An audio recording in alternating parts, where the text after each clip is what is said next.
I haven't filmed for quite a while, so I'll do the best I can. So what you're looking at is an overcast day or a cloudy day of Mount Mauna Kea, 14,000 feet. I'm at 3,000 feet in Waimea. Okay, here's the deal. As of tonight, I'll have 2,100 miles on my Sherman. It was a hard road. So, let me show you some of the places, what it looks like over here. There's Mauna Kea. Mauna Loa is in the distance. Hualalai is in the distance. That's overcast, so you can't see it. This is all Parker land. This is a giant sports complex there for the kids. This is the Kohala Mountains, and you can't see it because it's overcast. They go up about 8,000 feet. So this is some of the places I travel.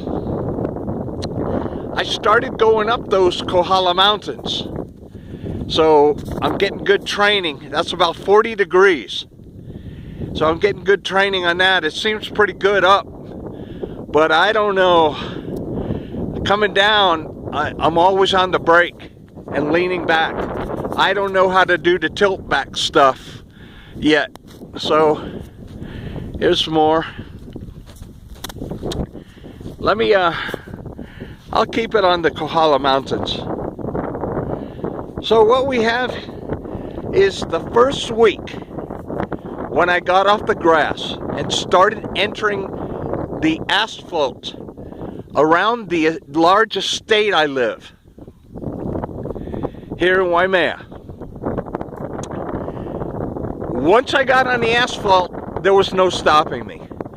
I went about 10 miles down the road to Lakeland. I do 20 to 30 trips at the airport, which is right over there, but you can't see it. Little tiny airport. And I go to Kuahalai. No, let's see, what is it I go to? I forget. I'll think of it later. I go to the Fish and the Hog. So I have all my places I go. Go along Mamalohoa Highway. So I put 50 miles every night. That's my path. So I remember that the first week I was on it, I'm here on Parker land, and there's this beautiful road beyond where you can't see it. So what happened is they have this really large bike path, asphalt bike path for the runners, baby carriages, people walking, doing whatever they want to do. It's very wide. It's almost as wide as a car lane. And I go down that. I barely ever go on the road for anything. They have some sidewalks here in Waimea. Not much. I usually stick with the sidewalk. If I have to, I'll stick to the white line on the end of the road, the side of the road, or over the white line, whatever it takes. So about the first week I was on the asphalt, at that time, I still had my arms out, keeping my balance.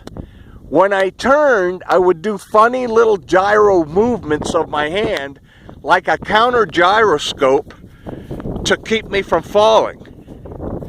Whether it was the left hand or the right hand, depending where I was turning. If I was turning left, the gyroscope would be on the right hand.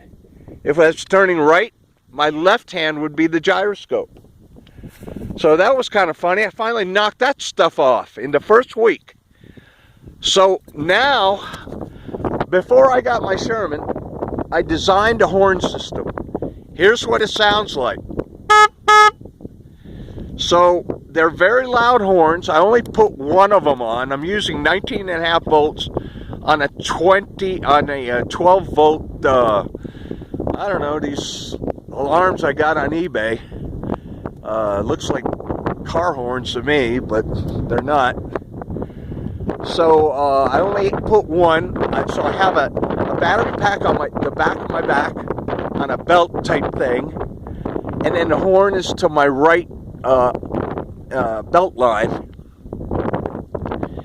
And thank God I got that, because man, people will pull out in front of you. Now remember, I only do anywhere from 5 to 1 mile an hour. Let's say a quarter mile an hour, half mile an hour, 3/4 of a mile an hour, 1 mile an hour, 2, 3, 4, 5. And I barely take it up to 20. But I do take it up to 20. I got the alarm set at 20. And I do take it at 20. But anything else, I have long hair. I don't want to wear any other protection than my knee protection, my knee braces, my gloves, and my wrist and palm protectors. And I bought all that equipment, and this is Hawaii, man. I wear shorts. I'm barefoot because I need to feel the pedals, the floorboards. I need this stuff. I wear a reflective vest. My lights are always on. I'll be getting strobe lights soon. Things like that. So I'm doing pretty good for a guy who's gone 2,100 miles. So here's the Sherman, what it looks like.